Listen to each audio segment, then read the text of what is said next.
একজন আরেকজনের বিরুদ্ধে বিষোদ্গারে ব্যস্ত। শীঘ্রই একটি গ্রহণযোগ্য নির্বাচনের মাধ্যমে রাজনৈতিক সরকারের কাছে ক্ষমতা হস্তান্তরের প্রয়োজনীয়তার উপর জোর দিয়েছেন সেনাপ্রধান জেনারেল ওয়াকারুজ্জামান। আগামী ডিসেম্বরের মধ্যে জাতীয় নির্বাচনের ব্যাপারে নিজের অবস্থান পুনর্ব্যক্ত করেন তিনি।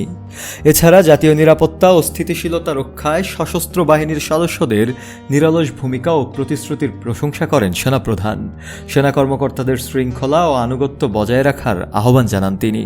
বুধবার 21 মে সকালে সেনা কর্মকর্তাদের নিয়ে আয়োজিত এক সভায় সেনাবাহিনীর প্রধান এই দিক নির্দেশনামূলক বক্তব্য দেন।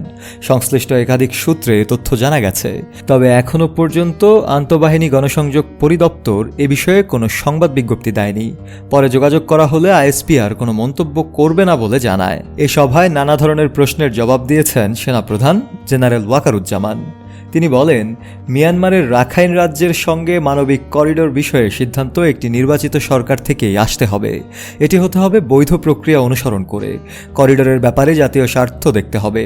রোহিঙ্গাদের ফেরত যাওয়ার বিষয়ও এখানে যুক্ত। সেনাপ্রধান বলেন, আগস্ট থেকে সেনাবাহিনীর ধারাবাহিক প্রচেষ্টা সত্ত্বেও কিছু মহল তাকে ও সেনাবাহিনীকে অন্যায্যভাবে লক্ষ্যবস্তুতে পরিণত করেছে। ওয়াকারুজ্জামান আরও বলেন, সার্বভৌমত্বের জন্য ক্ষতিকর এমন কোনো কর্মকাণ্ডে বাংলাদেশ সেনাবাহিনী কখনো যুক্ত হবে না, কাউকে তা করতেও দেয়া হবে না। এই বাস্তবতায় সব পর্যায়ের সেনা সদস্যকে নিরপেক্ষ থাকার ওপর গুরুত্ব আরোপ করেন তিনি। আগামীতে নির্বাচনী দায়িত্ব সততা ও নিষ্ঠার সঙ্গে পালনের নির্দেশ দেন সেনাপ্রধান।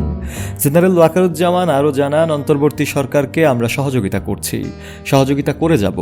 সামনে ঈদ, মানুষ যেন নিরাপদে ঈদ উদযাপন করতে পারে তা নিশ্চিত করতে সহযোগিতা করতে হবে।